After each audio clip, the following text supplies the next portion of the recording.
তবে কি অকেজো হয়ে পড়েছে ইসরায়েলের আয়রন ডোম? মাত্র এক রাতেই পাল্টে গেল মধ্যপ্রাচ্যের সমীকরণ।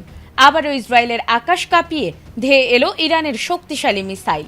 তবে এবারে আর কোনো সাধারণ মিসাইল হামলা চালায়নি ইরান।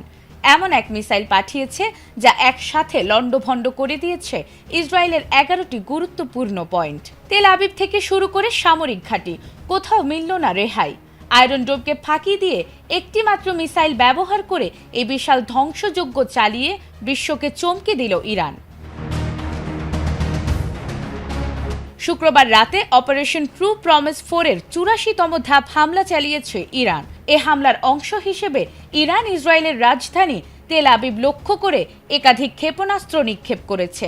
আর নিক্ষিপ্ত এই মিসাইলগুলোর মধ্যে একটি মিসাইল ছিল যা একাধিকবার বিভক্ত হয়ে ইসরায়েলের অন্তত 11টি স্থানে একসাথে আঘাত হানে, যা শহর জুড়ে আতঙ্ক ও ব্যাপক ক্ষয়ক্ষতির সৃষ্টি করে।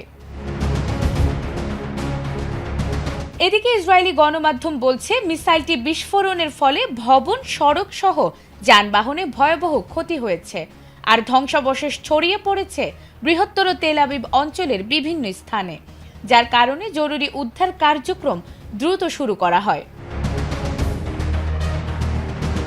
হামলার পরপরই ইসরায়েলের হোম ফ্রন্ট কমান্ড ক্ষতিগ্রস্ত এলাকাগুলোতে উদ্ধার ও তল্লাশি দল মোতায়েন করে। স্থানীয় সংবাদ মাধ্যম চ্যানেল 14 এর খবরে বলা হয়েছে এই হামলায় অন্তত একজন নিহত হয়েছেন। এই হামলার আগে অবশ্য ইসরায়েল জুড়ে সতর্কতামূলক সাইরেন বেজে উঠেছিল, বিশেষ করে নেগেভ মরুভূমি, বিয়ার শেবা, আরাদ এবং আশকেলন অঞ্চলে বাসিন্দাদের নিরাপদ আশ্রয়ে যাওয়ার নির্দেশ দেওয়া হয়েছিল।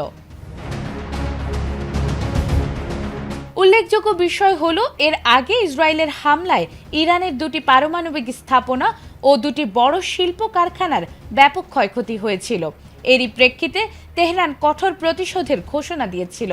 বিশ্লেষকদের মতে এই পাল্টাপাল্টি হামলা মধ্যপ্রাচ্যে বৃহত্তর সংঘাতের ঝুঁকি আরও বাড়িয়ে দিচ্ছে এবং আন্তর্জাতিক অঙ্গনে উদ্বেগ সৃষ্টি করছে।